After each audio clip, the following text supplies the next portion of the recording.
श्रीमद् भगवत गीता में भगवान कहते हैं, अंत काले च मामेव याति ना सत्यत्र संशय।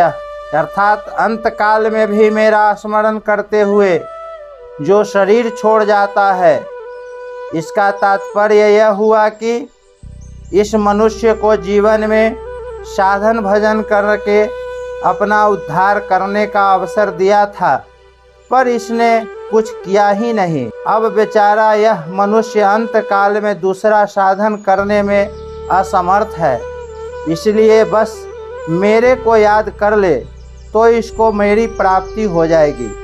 मामेव स्मरण का तात्पर्य है कि सुनने, समझने और मानने में जो कुछ आता है वह सब मेरा समग्र रूप है।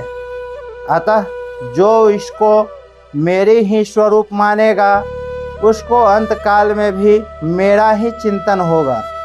अर्थात उसने जब सब कुछ मेरा ही स्वरूप मान लिया तो अंत काल में उसको जो कुछ याद आएगा वह मेरा ही स्वरूप होगा, इसलिए वह स्मरण मेरा ही होगा। मेरा स्मरण होने से उसको मेरी ही प्राप्ति होगी।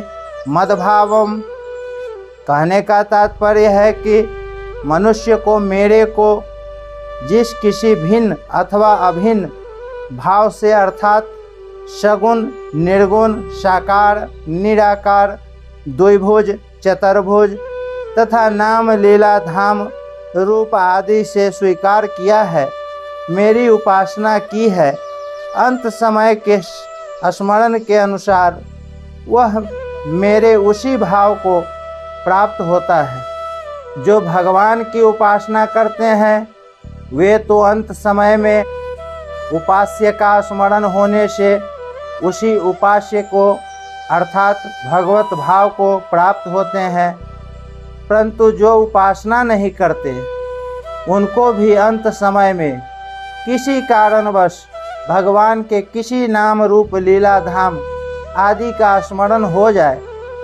तो वे भी उन उपासकों की तरह भगवत भाव को प्राप्त हो जाएगा।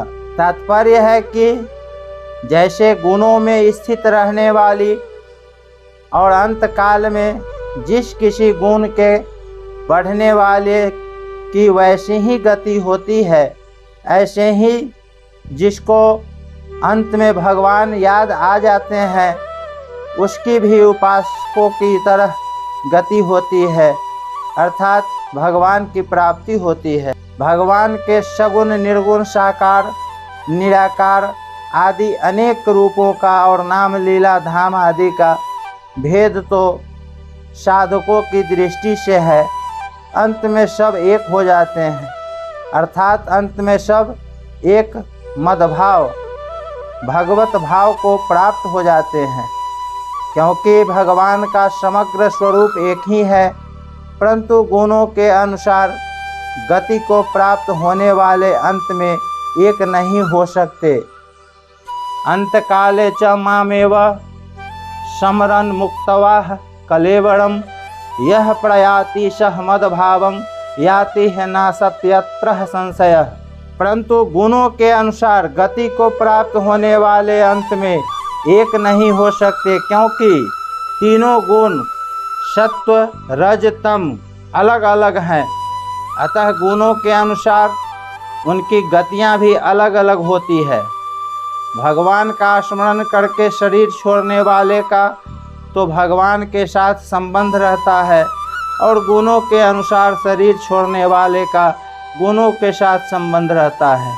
इसीलिए अंत में भगवान का स्मरण करने वाले भगवान के सन्मुख हो जाते हैं, अर्थात भगवान को प्राप्त हो जाते हैं, और गुणों से संबंध रखने वाले गुणों के सन्मुख हो जाते हैं, अर्थात गुणों के कार्य जन्म मरण को प्राप्त हो जाते हैं।